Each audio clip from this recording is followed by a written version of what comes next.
Olá, terceiro ano, tudo bem com vocês? É a Daiane que está falando. Espero que estejam bem. Hoje eu estou aqui especialmente para fazer a explicação dos conteúdos da semana 2 do Plano de Estudo Tutorado do terceiro ano do ensino médio de Geografia. Nós estamos no volume 3. O eixo temático da aula é cenários da globalização e fragmentação. Nosso tema é globalização e pluralidade. A habilidade, que é aquilo que você deve saber fazer, é analisar a relação entre as novas formas de auxílio e novas formas de dominação e controle na chamada sociedade global. Habilidade 2, compreender as práticas sociais na configuração do espaço geográfico de cada povo. Pessoal, olha, a aula dessa semana não é simples, são conteúdos extremamente complexos. Nós vamos trabalhar cultura e etnia, principais conflitos no mundo globalizado. Esse daqui, gente, é muito cobrado em vestibular. O povo judeu versus o povo árabe, também chamada de guerra árabe-israelense. O povo basco, o povo curdo, conflito na Caxemira, descolonização da África e conflitos étnicos, América Latina, povo venezuelano, boliviano, colombiano e outros. Pessoal, a aula é muito densa e os conteúdos aqui são muito importantes para quem está de olho aí no Enem, quem está de olho aí em vestibulares particulares e tal.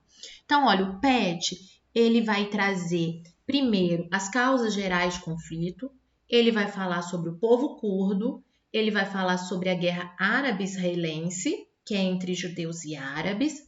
Ela vai falar do conflito na Caxemira, vai falar do conflito dos conflitos na África, na América Latina, e com o fim da União Soviética.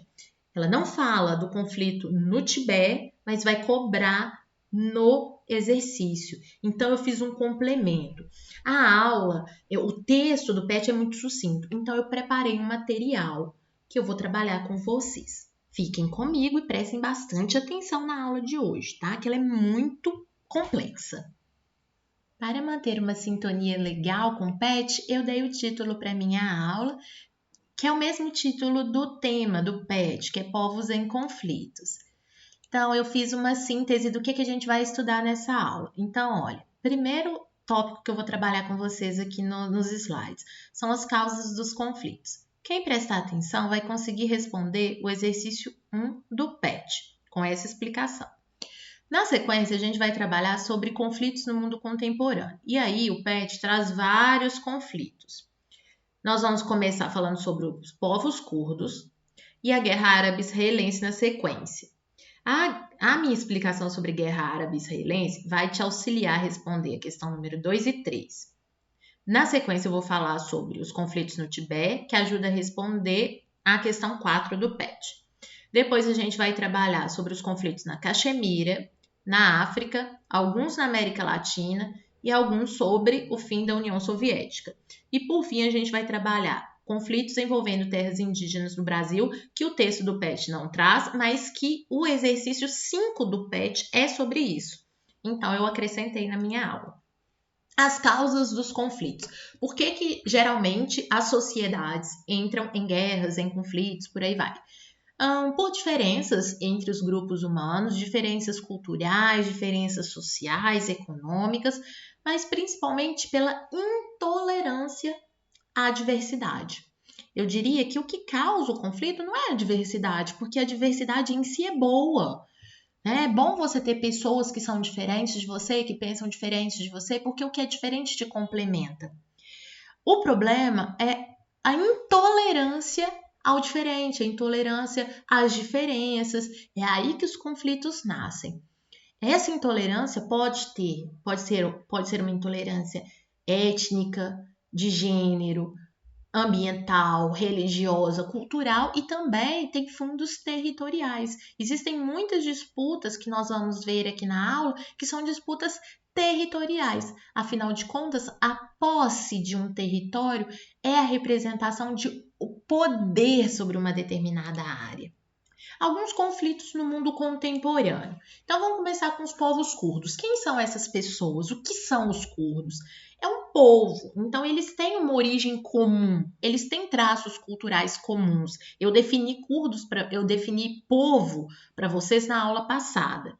Então, quando eu falo de curdos, eu estou falando de um povo que tem uma origem cultural comum, mas que está distribuído por vários países diferentes. Vários países diferentes do Oriente Médio. Então, eles não têm um território delimitado para eles, só para eles. A maior parte do povo curdo vive na Turquia, mas você tem curdos em outras partes também. E eles não têm o próprio Estado Nacional, com o seu próprio território. Então, a luta dos curdos é pela formação do seu próprio Estado Nacional, o Kurdistão. Então, eles sonham, eles lutam para ter um território onde eles possam exercer a soberania deles, que não acontece. Eles estão subjugados, ou seja, eles estão sob o controle de outros estados nacionais, como, por exemplo, a Turquia ou outros países do Oriente Médio. Então, o sonho dos curdos é ter seu próprio Estado Nacional.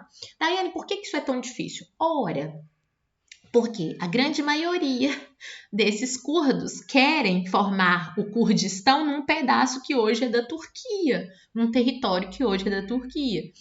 E é óbvio que a Turquia não quer abrir mão do seu território, porque a posse de um território é a expressão, é a representação do poder. Por isso que existem muitos conflitos na região entre turcos e curdos. Mas lembrando que os curdos não têm o seu próprio Estado Nacional. Eles vivem na Turquia, mas em outras partes do Oriente Médio também. Então, esse é um povo a ser estudado. Agora, eu queria que vocês prestassem muita atenção na aula. Só na aula. Esquece tudo que você estiver fazendo, porque um dos conflitos mais complexos da contemporaneidade é o que eu vou explicar agora. A guerra entre árabes e israelenses. Eu vou fazer um aulão bem básico. Primeiro aqui nós temos a bandeira dos palestinos. Os palestinos são um povo árabe, em sua maioria são muçulmanos, ou seja, professam a fé em um Deus chamado Alá, seguem os ensinamentos do Corão ou Alcorão. Os israelenses são um povo judeu e que seguem o judaísmo, ou seja, professam a fé em um Deus chamado Javé ou Yahvé, ok? Então, quando a gente fala de guerra árabe-israelense, a gente fala entre um conflito envolvendo palestinos e israelenses. Mas a gente vai ver que os palestinos têm apoio de outros países de maioria árabe. Por isso que a gente não chama de guerra palestina-israelense, e sim de guerra árabe-israelense. Beleza? Que território está em disputa? Porque eu já adianto para vocês que essa guerra é uma guerra territorial. Então, nós temos esse território aqui em disputa, que é esse que eu estou passando aqui o mouse, tá bom? Então, é essa área que está em disputa, certo? O conflito se torna mais complexo porque ele tem raízes históricas. Para vocês entenderem, a região em disputa, eu vou chamar de Palestina. A região em disputa, ela foi dominada ao longo da história por vários impérios. Ora pelo egípcio, assírio, babilônico, persa, romano. Os judeus vivem nessa região, deixa eu mostrar aqui, ó. Os judeus, tá? Vivem nessa região que eu mostrei desde 2000 anos antes de Cristo.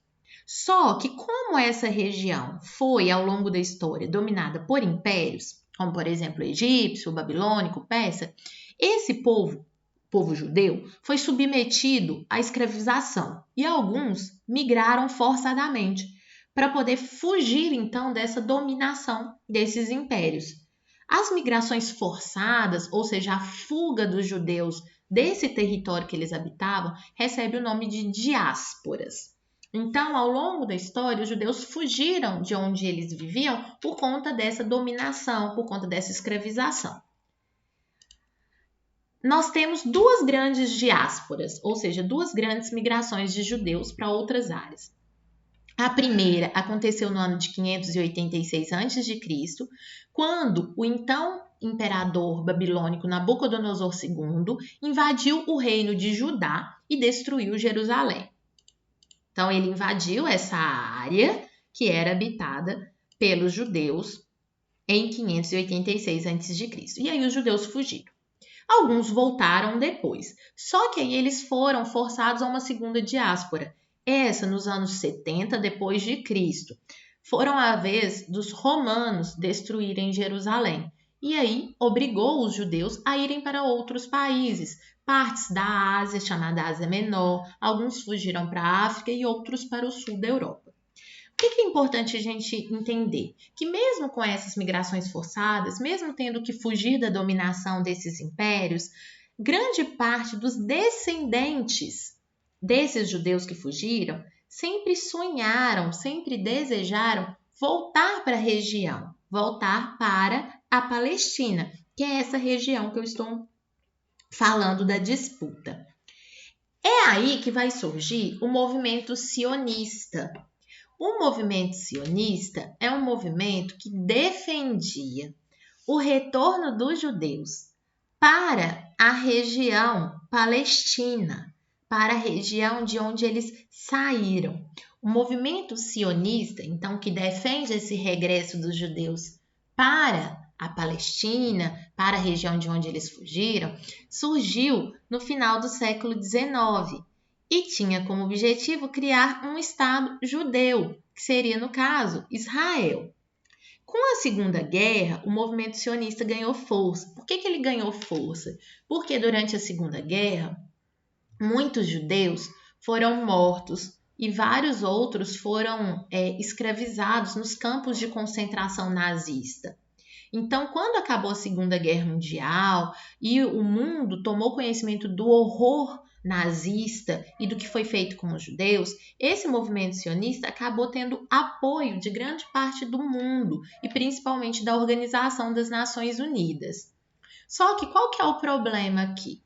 O problema é que a gente tem que entender o seguinte: esses descendentes de judeus já não viviam na Palestina há muito tempo, há muito tempo.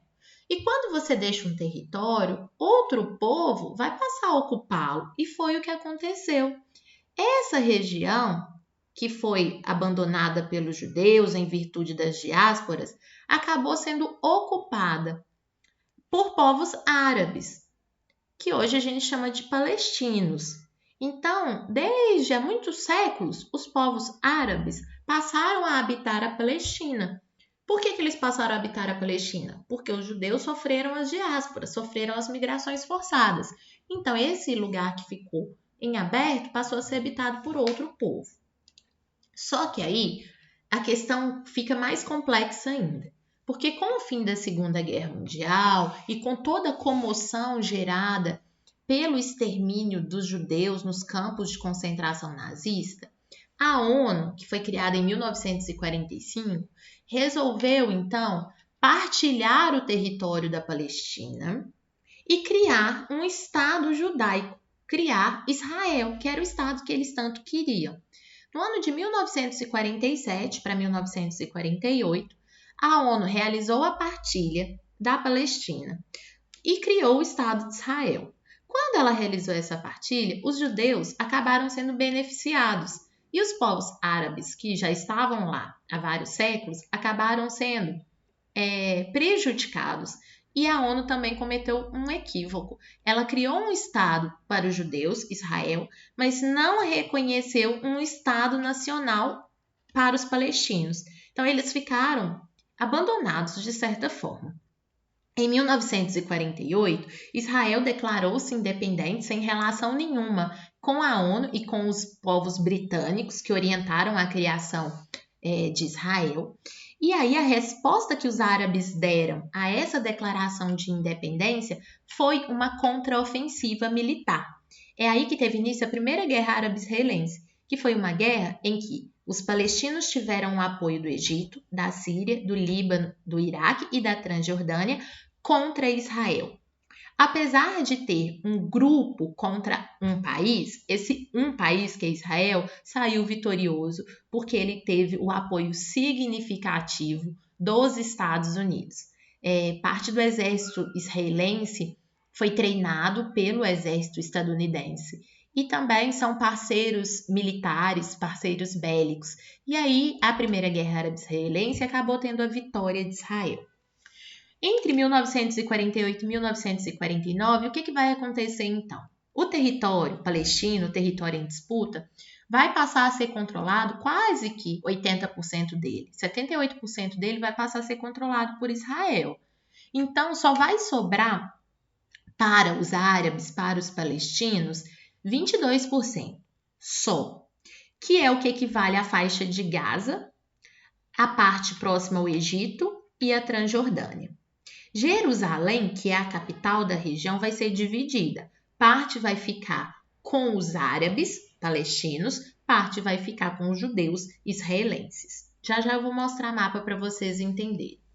Na década de 1967, houve outra guerra, a Segunda Guerra Árabe-Israelense, chamada de Guerra dos 6 Dias, porque foi uma ofensiva que durou 6 dias, e dessa vez quem declarou a guerra foi Israel. Israel queria anexar os outros 22%. Então, ele tinha 78%, isso em 1949. Na década de 60, ele queria anexar os 22% para ter o controle de 100% da Palestina, porque eles acreditam que é uma terra que foi prometida a eles por Deus.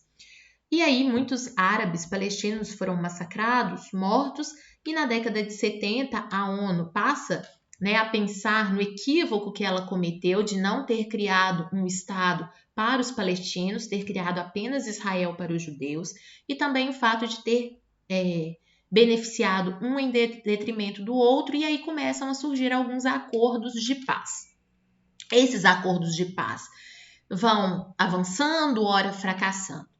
A conclusão disso é que os palestinos, os árabes, começam a se organizar militarmente para contra-atacar Israel. É aí que vai surgir as intifadas. Então, as intifadas são movimentos de rebelião, de revolta dos árabes, dos palestinos, com o objetivo de contra-atacar Israel, para retomar de Israel aquilo que ele conquistou dos palestinos na Guerra dos 6 Dias. Foram realizadas 2 intifadas, a primeira entre 1987 e 93 e a segunda entre os anos 2000 e 2006. Qual que é a situação das fronteiras? Vamos entender então. Então, aqui é a região em disputa, onde eu estou passando o mouse. O plano de partilha da ONU foi o seguinte: toda essa área em verde a ONU concedeu aos povos judeus, e essa área aqui em laranja concedeu aos palestinos. Entretanto, eles reconheceram a criação do Estado de Israel, mas apesar de entender que deveriam ter criado o Estado árabe, ele não foi reconhecido como um Estado.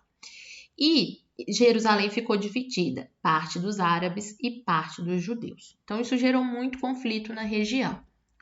Em 1967, que é quando aconteceu a Guerra dos 6 Dias, o que Israel fez? Israel quis tomar os 22% que estava com os árabes. Então, Israel pegou a faixa de Gaza dos palestinos, tomou posse da planície do Sinai, que pertence ao Egito, tomou posse da Cisjordânia, que pertencia aqui aos palestinos e aos jordanianos, e tomou as colinas do Golã, que pertencia à Síria. Então, Israel fez uma ofensiva em que ele pegou todo o território que tinha ao redor. A situação que a gente tem hoje é muito parecida com a de 2009. Então, olha, os palestinos, com as intifadas, conseguiram retomar o controle da faixa de Gaza. O Egito retomou o controle do Sinai. A Cisjordânia é governada por uma autoridade da Palestina. E as colinas do Golã, que é Síria, mas que foi ocupada por Israel, é uma área hoje em disputa. É uma área em litígio entre os sírios e os judeus israelenses, e a negociação está sendo mediada pela Turquia. Jerusalém continua dividida. E nós temos algumas organizações sociais, políticas envolvidas no conflito. Nós temos a OLP, que foi uma organização criada com o objetivo de libertar a Palestina. É uma representação política, é como se fosse um partido político. A liderança ficou a cargo do Yasser Arafat, que já faleceu. E ela se posiciona a favor da manutenção de 2 estados. Então, ela não é contra a existência de Israel, mas a OLP, ela defende a criação de um estado nacional para os palestinos. Nós temos um outro grupo político, esse mais violento, que é o Hamas, que é o movimento de resistência islâmica. O Hamas defende uma luta armada contra Israel. Na visão do Hamas, é preciso destruir o Estado de Israel, porque a terra pertence aos palestinos na visão deles. Eles são conhecidos, são considerados um braço armado do Islã, porque eles seguem o islamismo, mas eles defendem o uso da força para fazer valer a sua opinião, tá? Então, até aqui nós vivenciamos um conflito, que é o conflito da Guerra Árabe-Israelense, que é um dos mais complexos da atualidade. Agora a gente vai ver outro conflito, que é o do Tibete. Onde fica o Tibete? O Tibete é essa região aqui, que está localizada aqui entre a Índia e a China, tá vendo? É uma região de tradição budista. Esse território do Tibete aqui, em 1240, foi invadido por mongóis, né, pessoas originadas aqui da Mongólia. Só que alguns séculos depois, para ser mais específico, em 1720, a China expulsou dessa região os mongóis. E aí, a China passou a controlar a região. Desde 1950, o Tibete está sob o controle dos chineses. Qual que é a luta dos tibetanos, de maioria budista? A luta é para que eles sejam reconhecidos como um Estado nacional independente da China. E aí eu volto à questão. A China quer abrir mão de parte do seu território? Quer abrir mão de parte da sua soberania? Não. Por isso que esse conflito se arrasta até hoje. A Caxemira. Onde fica a Caxemira? A Caxemira fica entre o Paquistão, a Índia e a China. Essa região aqui em vermelhinho é a chamada Caxemira. É uma região que tem muita heterogeneidade, tem muita diversidade cultural. Nós temos pessoas muçulmanas, mas temos também pessoas hindus. Essas pessoas que vivem aqui nessa área, que a grande maioria delas são hinduístas, ou seja, são pessoas que professam, né, a fé em vários deuses, e em sua maioria são pessoas muito próximas aqui à Índia. Por sua vez, aqui no restante da região, a grande maioria das pessoas que vivem na Caxemira são pessoas muçulmanas, certo? A ocupação muçulmana, ela é principalmente aqui no controle do Paquistão, certo? Essa região da Caxemira aqui, no século XVIII, ela era dominada pelos ingleses. Não sei se vocês sabem, mas a Índia foi colônia da Inglaterra, do Reino Unido. Então, essa região da Caxemira aqui também pertencia à Inglaterra, assim como a Índia, tá? E a região do Paquistão também, era tudo uma coisa só. Era Paquistão, Caxemira, Índia, isso tudo que fazia parte do Império Britânico.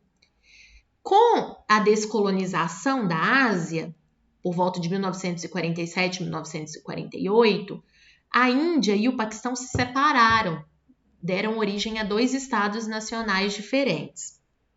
Aí teve início a uma primeira guerra entre a Índia e o Paquistão. A primeira guerra indo-paquistanesa foi em 1947. Em 1965 houve a segunda, em 1971 houve a terceira. A briga é, portanto, pelo controle da região da Caxemira. Por que essa é uma região muito importante? Porque é uma região onde estão as principais nascentes do rio Ganges e do rio Hindu. E ter o controle da água é muito importante, principalmente da nascente. Então, essa área aqui é uma área em disputa entre os paquistaneses e os indianos. Foi feita aqui uma divisão, tá vendo? Que é uma linha de controle que foi criada em 1948, sendo que essa parte aqui ficou sob o controle da Índia e essa parte aqui sob o controle do Paquistão. Qual que é o grande problema? Essa parte que está sob o controle da Índia tem muitos muçulmanos. Então, teoricamente, eles teriam mais afinidade com o Paquistão do que com os indianos, que têm maioria hinduísta, tá? Então, são áreas muito delicadas, são áreas de muita tensão. Na África, agora falando das situações conflituosas no continente africano. Os conflitos na África têm origens históricas, principalmente em relação ao imperialismo que aconteceu no século XIX e no século XX, quando os territórios africanos foram dominados pelos europeus. O imperialismo foi um problema para a África porque ele produziu uma divisão arbitrária. Só para vocês terem uma ideia. Essa daqui, da direita, esse mapa, representa a divisão étnica da África antes da chegada dos colonizadores europeus no imperialismo, tá? Do século XIX e XX. Então, cada zoninha dessa aqui, cada trechinho dessa, era um povo com uma cultura específica, com uma religiosidade específica, com uma representação específica. Quando os europeus começaram a fazer a partilha da África, eles desrespeitaram essas características étnicas. E aí o grande problema foi que muitas vezes eles colocaram dentro de uma mesma fronteira nacional povos que eram rivais. E aí muitos conflitos começaram a acontecer. Vejamos, por exemplo, aqui as fronteiras do Congo, que é onde eu estou mostrando aqui. Isso daqui foi uma fronteira instituída pelo colonizador. Só que quando ele instituiu essa fronteira, ele acabou colocando numa mesma fronteira nacional povos que tinham culturas e características étnicas muito diferentes. E alguns eram inclusive rivais. Ao colocar esses rivais dentro de uma mesma administração, o colonizador europeu acabou intensificando os conflitos. Com a descolonização, que começou no século XX, os conflitos vão piorar, porque sem a legitimidade dos governos colonizadores, os conflitos vão se intensificar e muitos desses conflitos vão se militarizar. Significa que os grupos vão se armar. Então, eles vão ser conflitos muito violentos. Nós temos casos de muita violência, como, por exemplo, entre os anos de 1961 e 1975, que foi a luta pela independência em Angola, que deixou muitos mortos. Na década de 60, a independência do Congo. E em Ruanda, os conflitos foram muito severos, porque havia no território ruandês duas etnias rivais, a Tutsi e a Hutu, que equivalia a 85% da população. Em 1959, houve a revolta Hutu. Em 1962, os belgas, que eram os colonizadores, deixaram o país. E quando eles deixaram o país, essas etnias, Tutsi e Hutu, começaram a se degladiar pelo poder. A guerra civil em Ruanda, ela durou de 1990 a 1993 e estima-se que ela tenha deixado algo em torno de 800 mil mortos. Tem inclusive um filme que retrata isso, essa guerra. Na América Latina, quais são os conflitos mais emblemáticos? Nós temos o caso da Venezuela e Colômbia e Bolívia. Em se tratando de Venezuela, por que a Venezuela é um caso emblemático? Porque é o país que tem a maior reserva de petróleo da América Latina e tem uma das maiores reservas de petróleo do mundo inteiro. E como vocês sabem, o petróleo ainda hoje é a principal fonte de energia utilizada no mundo inteiro. Então, essa posse de petróleo acaba despertando muito interesses externos. Só para vocês terem uma ideia, os Estados Unidos têm um grande interesse pela Venezuela por conta desse petróleo venezuelano. Os Estados Unidos é o maior consumidor de petróleo do mundo. E antes do Hugo Chávez chegar ao poder na Venezuela, os Estados Unidos tinham muitas empresas privadas explorando petróleo lá na Venezuela. Só que quando o Hugo Chávez ascendeu ao poder na Venezuela, ele estatizou a produção de petróleo. Significa que o petróleo só poderia ser explorado e refinado por empresas estatais. Foi aí que ele criou a PDVSA, que é uma empresa estatal venezuelana. E aí as empresas estrangeiras, as empresas privadas, como as estadunidenses, que faziam a exploração e o refino do petróleo, tiveram que sair do país. E com isso elas tiveram perdas financeiras e os Estados Unidos acabou tendo uma perda financeira também. Então, há um interesse externo dos Estados Unidos na Venezuela em principalmente trocar o governante, porque o Nicolás Maduro, atual presidente da Venezuela, é um sucessor do Hugo Chávez. Então, ele segue a linha de governança que foi criada pelo Hugo Chávez. Então, ele continua defendendo a estatização da produção de petróleo. E aí a crise política e econômica só foi aumentando na Venezuela, porque existem embargos econômicos contra a Venezuela. Alguns países, como Estados Unidos, Reino Unido, França, são países que estabeleceram embargos econômicos à Venezuela, ou seja, não compram determinados produtos venezuelanos e isso desencadeia uma crise econômica muito grande. E a crise política tem a ver com o fato de que o Nicolás Maduro é acusado de ter fraudado as eleições, mas não se sabe ao certo se houve ou não fraude.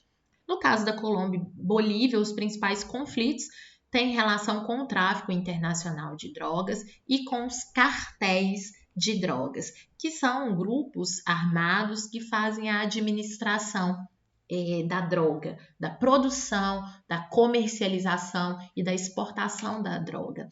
Então, os conflitos são entre os cartéis, os donos dos cartéis, mas também entre a polícia, né?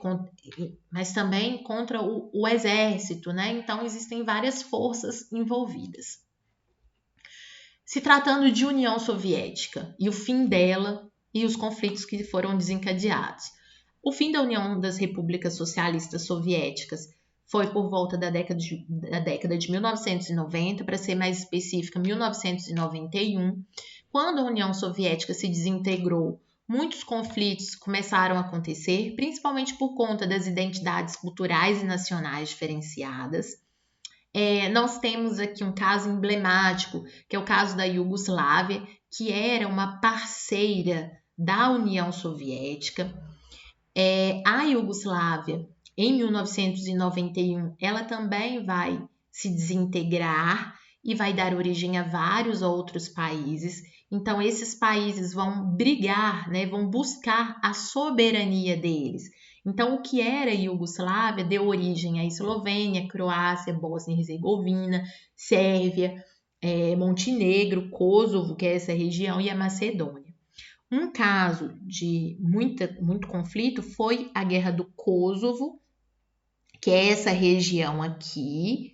É uma área que teve um conflito étnico entre os albaneses, aqui a Albânia, tá vendo? Entre os albaneses e sérvios.